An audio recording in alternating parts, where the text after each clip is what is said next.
I'm leading, I'm leading. I'm leading, I'm leading. Hey. I'm leading, I'm leading. I'm leading, I'm leading.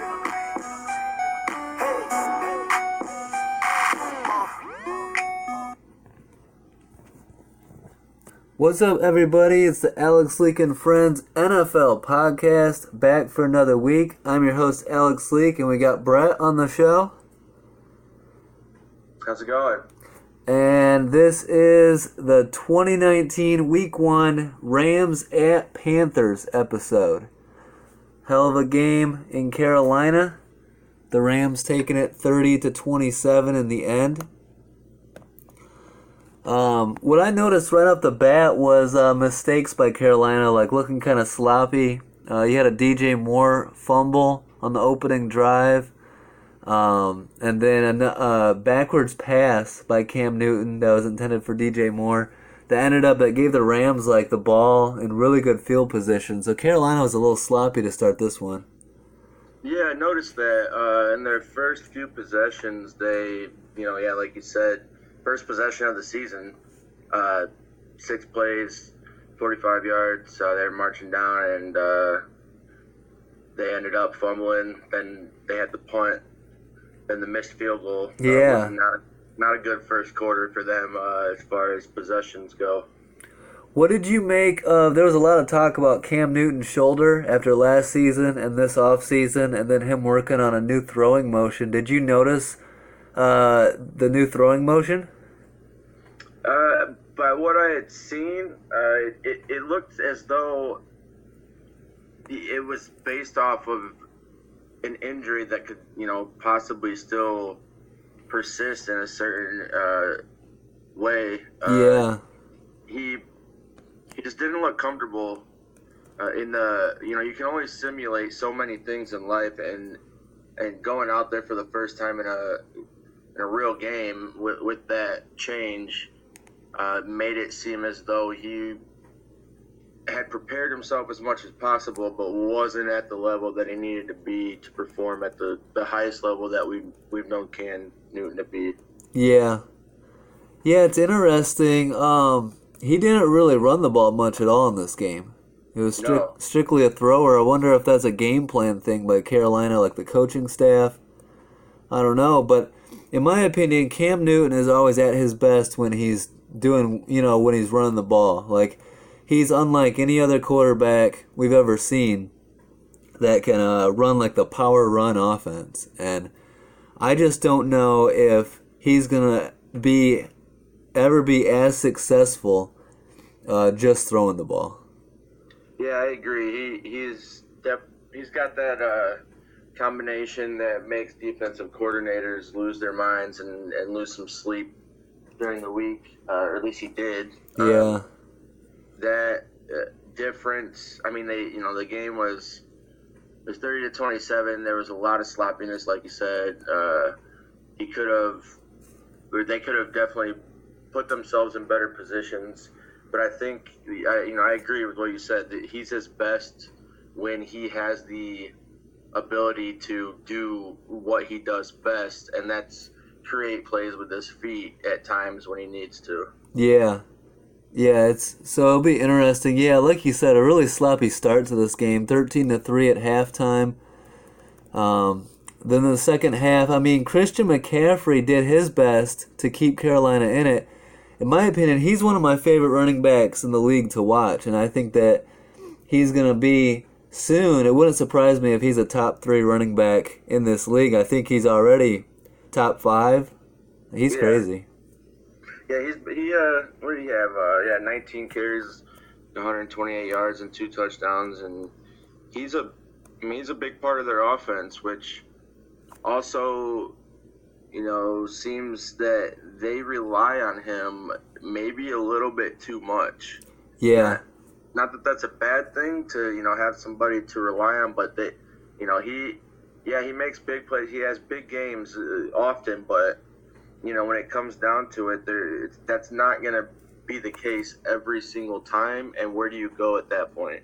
Yeah, and I'd like to see more out of DJ Moore. 7 catches for 76 yards, but he needs to protect the ball. He had a little bit of a fumbling issue last year, and when you see it week 1 like that, it's not ideal. Right. But I'm a big fan of his potential, so we'll see how that goes. Did you see the Christian McCaffrey where he accidentally kneed Eric Weddle in the head?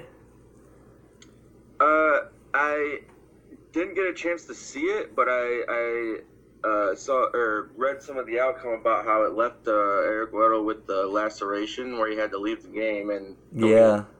It was pretty scary, and he was all like bloodied up after the hit, and he was down for quite a while. One of those just fluky plays, but the guy on commentator was like, I've taken a couple concussions in my career, and the hardest ones, the ones that hurt the most, are the knee to the head. Yeah, it's a scary situation, and it's obviously it wasn't intentional. Yeah. But it could play a factor for the Rams here in the future as far as like his availability. Yeah, Eric Weddle. The protocol. Who knows what all will need to be done at that point, and it's unfortunate. But that is the game that they play. So yeah, we'll see how they bounce back from that. How about Rams linebacker Corey Littleton? I've liked this guy a little bit last year. He seemed to be making big plays when it mattered most. And in this one, 8 tackles, an interception, a fumble forced, and a fumble recovery. Yeah, he did. He had those, along with 2 pass deflections and 2 of those tackles being solo. He had nice one heck of a game. Like you stated, that forced fumble, that recovery, and the interception for like a 26 or 27 yard return. That's something that every defense or every coordinator would like to have, as far as a consistent kind of play, which you're not going to get that from somebody every single game. You may not get that from just anybody on the defense every single game, but that was huge. He stepped up, and it looks like he's going to have a nice career ahead of him. Yeah, you look at those Rams linebackers with him and Dante Fowler Jr. on the other side. He had 2 sacks. The defense is still going to be pretty good. The interesting part, like all the talk's been about Todd Gurley and that arthritic knee, and how bad he looked at the end of the year last year in the playoffs and the Super Bowl. But he comes out here, goes 14 rushes for 97 yards. Not bad, but it's how long is that knee gonna hold up? Right. Yeah. It helps with the fact that Malcolm Brown was there to do some of the workload too. Mm-hmm.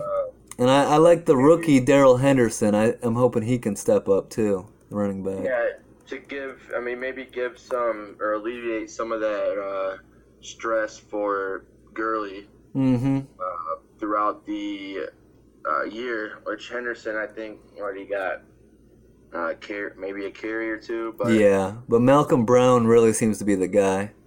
Yeah, he had those 2 touchdowns with those 53 yards, and if that was an 11 carry performance, and Gurley with the 14. So I feel like, yeah, you're right that knee that has played a factor, and maybe was a little bit less of a situation, or it has become more dire to the way that he plays the game, which he had 14 carries, 97 yards, and also had only 1 catch out of the backfield, which seems like he is more, at times, is played as a receiving back, but it's, I don't know how that's going or what's in his mind or what's happening with that injury, but that's not good for the Rams offense if he's not at his best and 100%. Yeah, that's why I underrated the Rams this offseason. Like, going into the season, yeah, they were in the Super Bowl last year. With Gurley not being himself, I feel like Gurley's a huge part of that offense. That being said, an interesting stat on Malcolm Brown: 2 touchdowns in this game, 2 rushing touchdowns. In his previous 40 games combined, 1 rushing touchdown. So a good game for him. That is. I mean, he's already surpassed his last few seasons. Yeah. A guy that doesn't get mentioned a lot, wide receiver Robert Woods, 8 catches for 70 yards. He's not a household name, but 12 games with 70-plus receiving yards since 2018. That's tied for the most in the NFL. Yeah, that's a remarkable stat. He's one of those guys that doesn't need to present himself socially. He just goes out there and he does his job. Like you just said, that's not easy to do. And you would, when you have that stat that comes up, he's probably not in your top 20 or 25 receivers that you would put up there as far as being able to obtain that. And yeah, he's a consistent guy that they seem to be able to rely on. Hopefully, they can have Gurley back there to even it out with the run and pass game, and that'll be able to continue for Woods, I believe. Yeah, and Cooper Kupp being back is a big part too. You saw Goff's numbers take a hit when Kupp got hurt last year. Yeah, and Cook's only had 2 catches for like 40 yards. That's true. I forgot about Cook. That's how much he's been a factor lately. I totally forgot.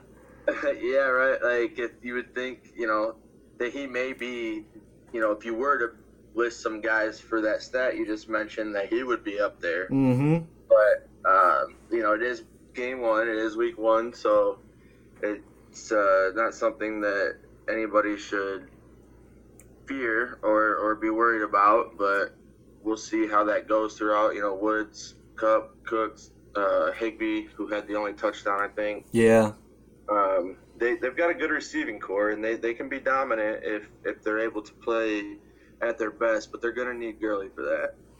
Yeah, and this is where coaching comes into play, and everyone holds McVay up to this, like he's the greatest offensive mind in football. Well, he needs to prove it and put these guys in a position to succeed and make up for Gurley not being 100%.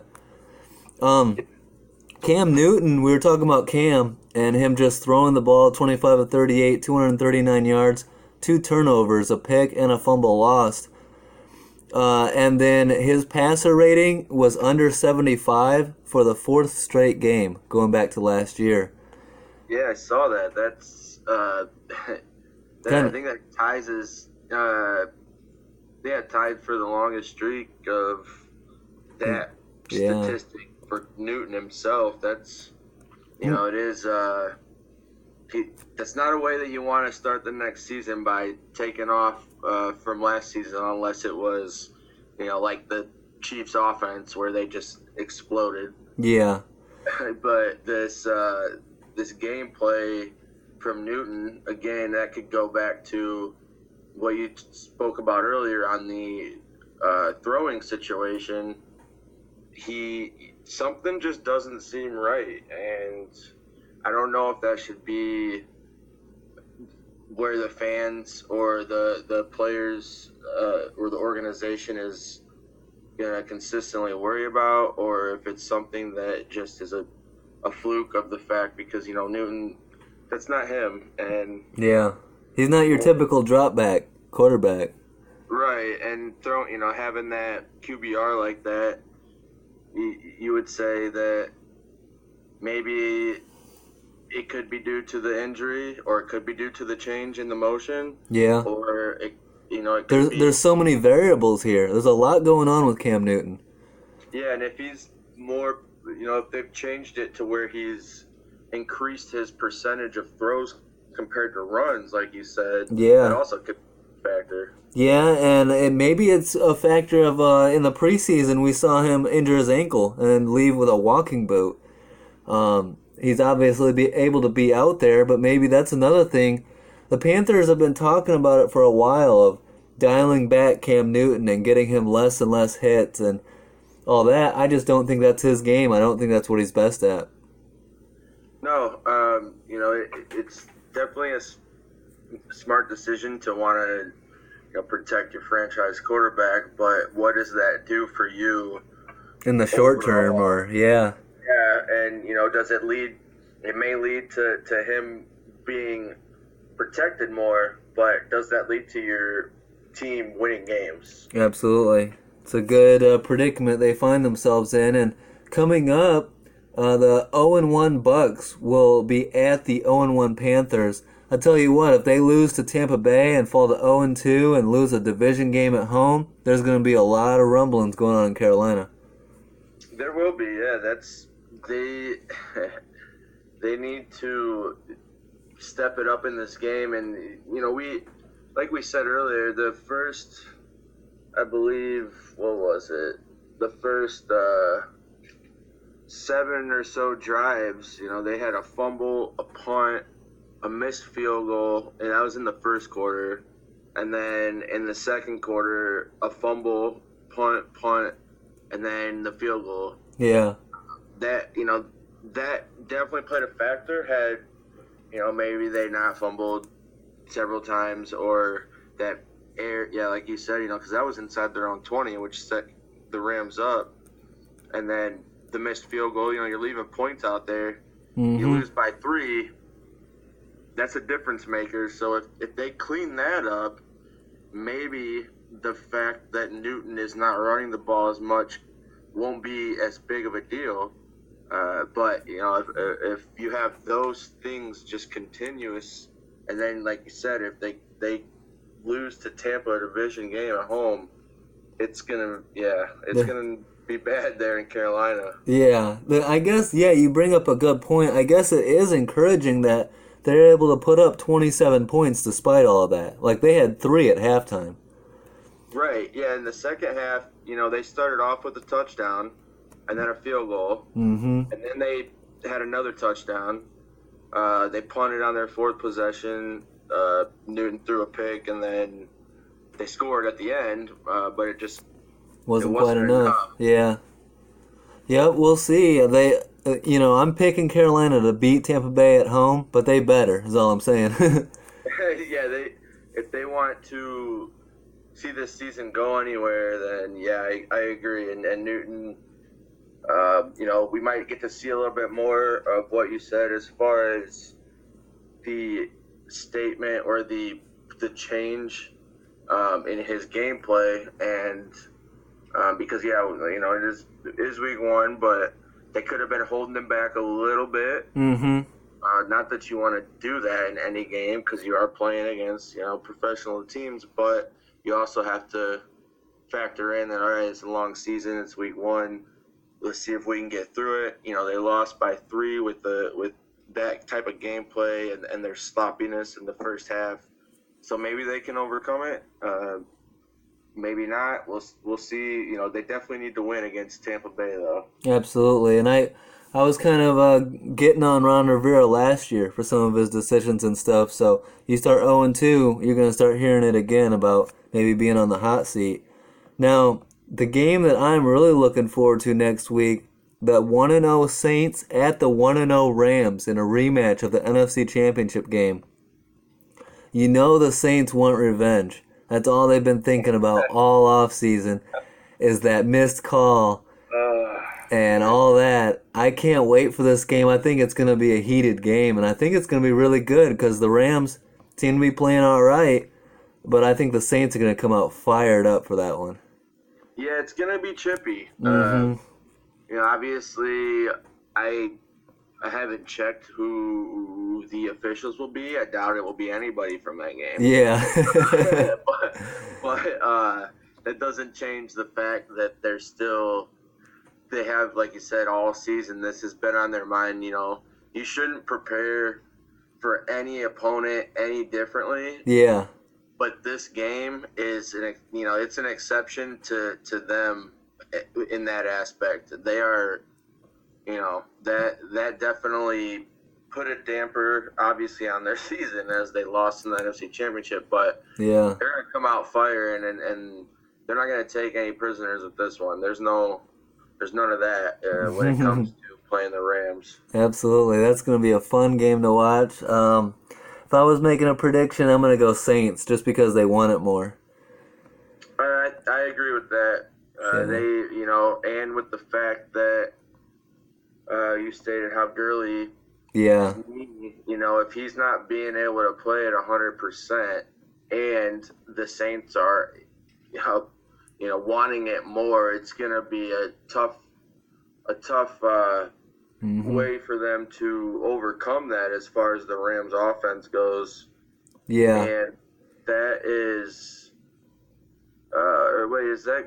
Yeah. Oh, it's in it. See, if it was in New Orleans, I don't know if I would give the Rams even a chance. No, it'd probably be a blowout. Yeah. But being in LA, it should be a good game. I think it'll be a hell of a game, actually. Yeah, it would have been because it would have been an environment where you're not only going up against a team that wants revenge on you, you're going up against an entire stadium that hates you. Yeah, that whole city would show up for that game.